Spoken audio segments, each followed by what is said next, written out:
के लिए आज का दिन बहुत बड़ा है क्योंकि महादेव की नगरी काशी से आज लगातार तीसरी बार नरेंद्र मोदी ने नामांकन दाखिल कर दिया है और लगातार तीसरी बार प्रधानमंत्री नरेंद्र मोदी वाराणसी लोकसभा सीट से मैदान में हैं।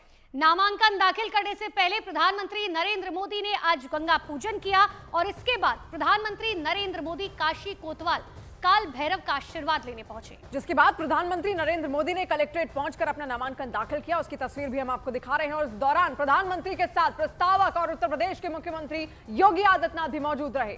लेकिन नामांकन के दौरान बड़ी संख्या में एनडीए के नेता मौजूद थे। पीएम जब कलेक्ट्रेट दफ्तर के बाहर निकले, उनके साथ वो तमाम एनडीए के नेता भी नजर आए। और काशी में आखिरी चरण में 1 जून को वोट डाले जाएंगे, लेकिन ये उससे पहले की तैयारी है और नामांकन अपना दाखिल कर चुके हैं प्रधानमंत्री नरेंद्र मोदी।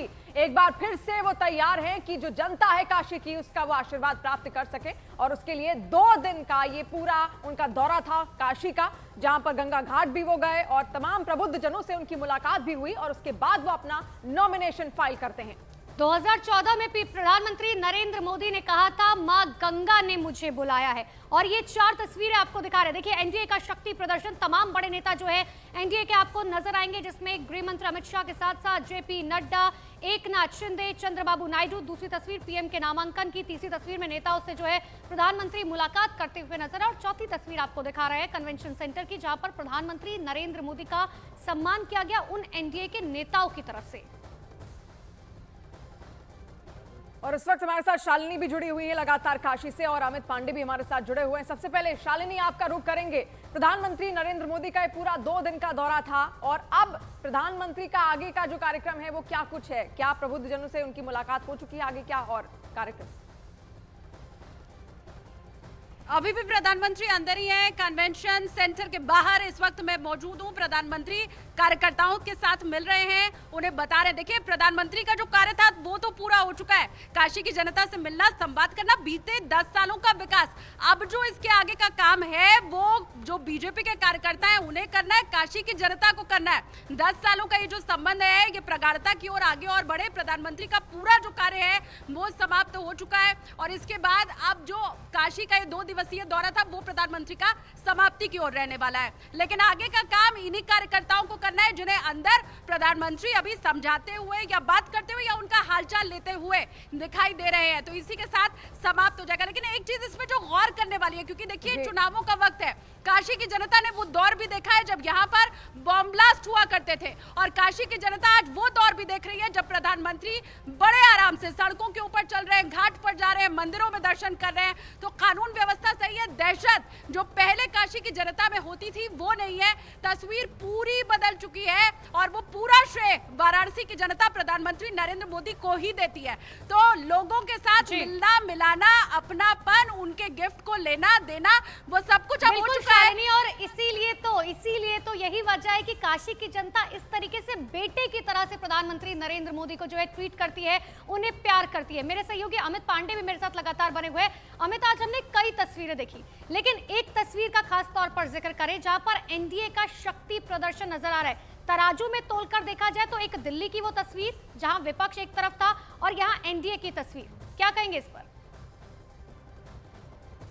देखिए एनडीए को हमेशा पीएम मोदी ने जब भी बात की है तो एनडीए के साथियों को साथ लेकर वह चले, चाहे एकनाथ शिंदे हो या ओम प्रकाश राजभर हो या फिर कोई भी एनडीए का नेता हो, चिराग पासवान हो, उनके चाचा पशुपति पारस हो और भी दक्षिण भारत के जो नेता हो उनको साथ लेकर चले। और कमोवेश पीएम मोदी के जो इस तरीके की बैठक जो करते हैं अलग अलग जगहों पर एनडीए के नेताओं के साथ, तो जाहिर सी बात है जब उनके साथी चुनाव मैदान में अपनी अपनी जगह पे उतरते हैं, मसलन चिराग पासवान जैसे उनके साथी हैं या फिर ओम प्रकाश राजभर जो कि पूर्वांचल से ही ताल्लुक रखते हैं, तो उनका आत्मविश्वास से लबरेज होना लाजमी है। अनुप्रिया पटेल मिर्जापुर से हैं, ये भी एनडीए की साथी रही हैं और शुरू से रही हैं। तो जब पीएम मोदी ऐसी बैठक करते हैं तो एक सशक्त चेहरा बतौर एक गठबंधन के रूप में एनडीए नजर आता है। और जाहिर सी बात है जब ये अपना शक्ति प्रदर्शन दिखाएंगे तो विपक्षी दल जो है इनको इस चीज का काउंटर कर पाना इनके लिए बहुत बड़ी चुनौती होगी। बेशक ये बड़ी चुनौती होगी और इसके लिए रणनीति भी लगातार तैयार है यहाँ पर प्रधानमंत्री नरेंद्र मोदी की, बीजेपी की। प्रधानमंत्री मोदी ने वाराणसी से तीसरी बार लोकसभा पहुंचने के लिए अपना नामांकन दाखिल कर दिया। उसी से जुड़ी ये 5 तस्वीरें आपके सामने।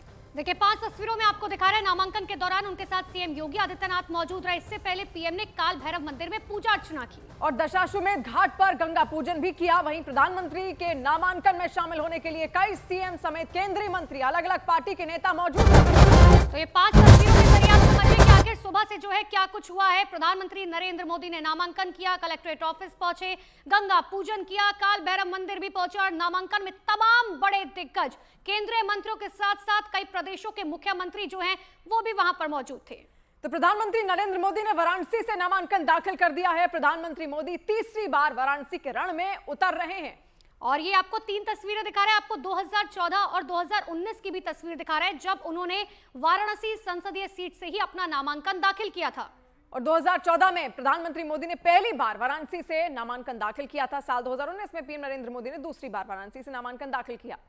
शालिनी लगातार हमारे साथ जुड़ी हुई है। शालिनी, जो 2 दिन की हमने तस्वीरें देखी, ये केवल वाराणसी की जनता को संदेश उन्होंने नहीं दिया, पूरे देश को भी संदेश दिया। उत्तर से दक्षिण को जोड़ने का भी पूरा प्रयास रहा, यानी एक बड़ा संकेत, एक बड़ा संदेश पूरे देश को देने का प्रयास पीएम की ओर से था।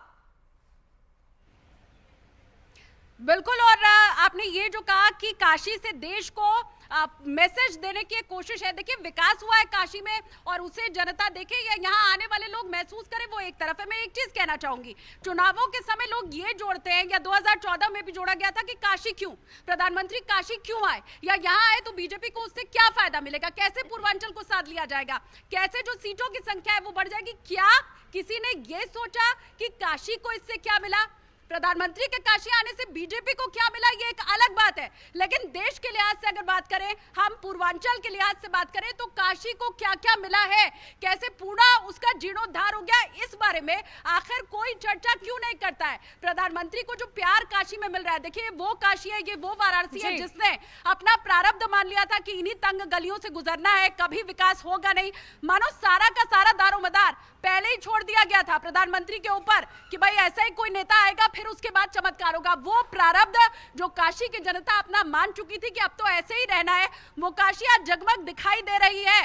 तो यहाँ आने से बीजेपी का फायदा, प्रधानमंत्री का फायदा, सीटें जितनी बढ़ी उससे ज्यादा ये सोचना होगा कि पूर्वांचल का विकास, पूरे उत्तर प्रदेश का विकास, राजस्व की जो प्राप्ति होती है सरकारों को, जब यहाँ पर टूरिस्ट आता है, लोगों के घरों में जो पैसा पहुंचता है इन्हीं टूरिस्ट के आने से, उसको सोचना पहले जरूरी होता है। इसीलिए काशी कॉरिडोर की बात की जाए, घाटों का जिस तरीके से जीर्णोद्धार किया गया, उसके लिए क्रेडिट सीधे सीधे जो है भारतीय जनता पार्टी को जाता है, प्रधानमंत्री नरेंद्र मोदी को जाता है। इससे पहले कि मैं आपके पास वापस आऊं शालिनी, अपने दर्शकों के लिए बता दूं, कुछ ही देर में प्रधानमंत्री नरेंद्र मोदी का सुपर एक्सक्लूसिव इंटरव्यू क्रूज से जरूर देखिएगा।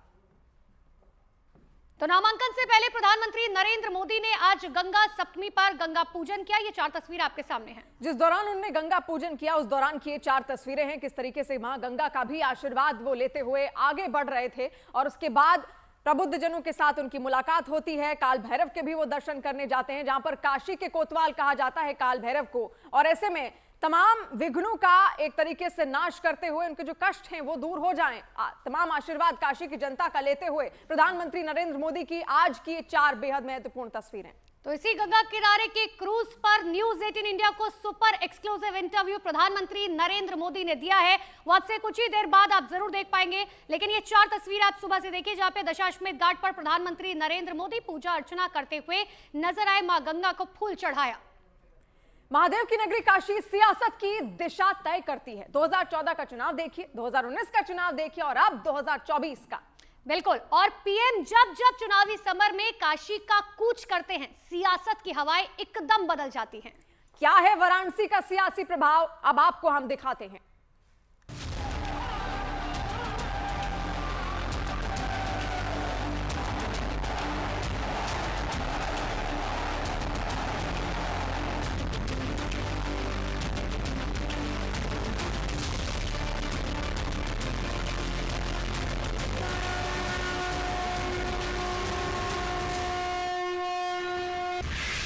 वो काशी जो सत्ता की धुरी बन गई, वो काशी जो देश की सियासत में हॉट सीट बन गई, वो काशी जो पीएम मोदी के लिए लकी सीट बन गई।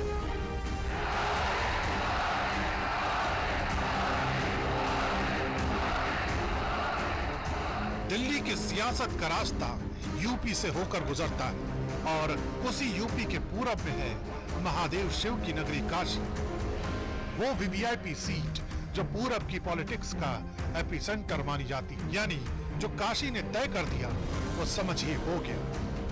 कभी कांग्रेस को सत्ता के मुकाम तक पहुंचाने वाला शहर वाराणसी आज देश के प्रधानमंत्री नरेंद्र मोदी की सबसे लकी सीट बन चुका है। वो लगातार तीसरी बार इस सीट से चुनाव लड़ रहे हैं और एक बार फिर पीएम के रोड शो ने पूरब की सियासी फिजाओं को बदल दिया।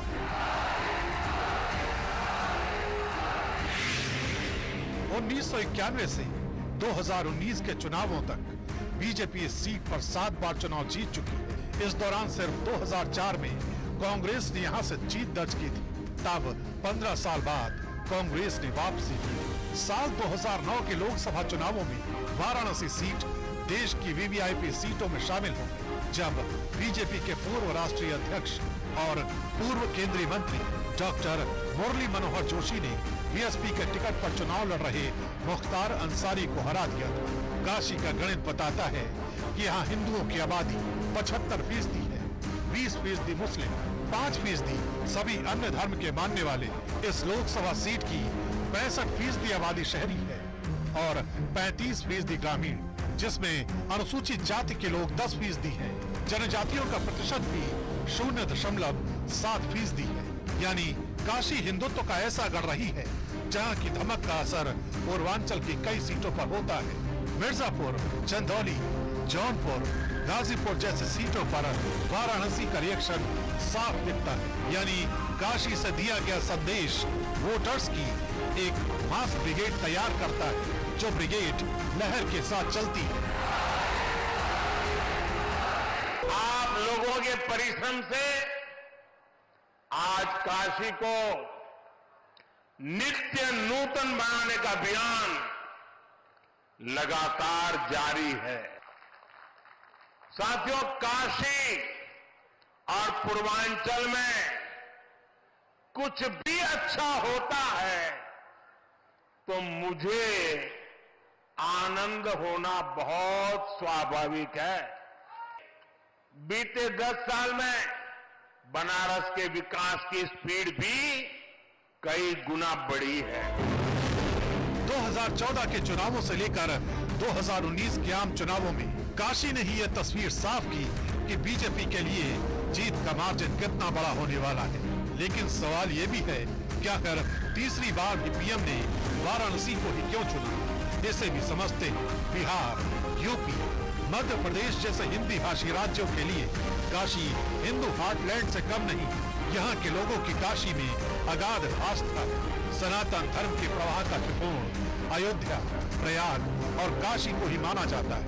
यानी काशी से दिया गया संदेश पूरब का सबसे बड़ा जनादेश बनता है और बीजेपी इसे बहुत अच्छी तरह से समझती है।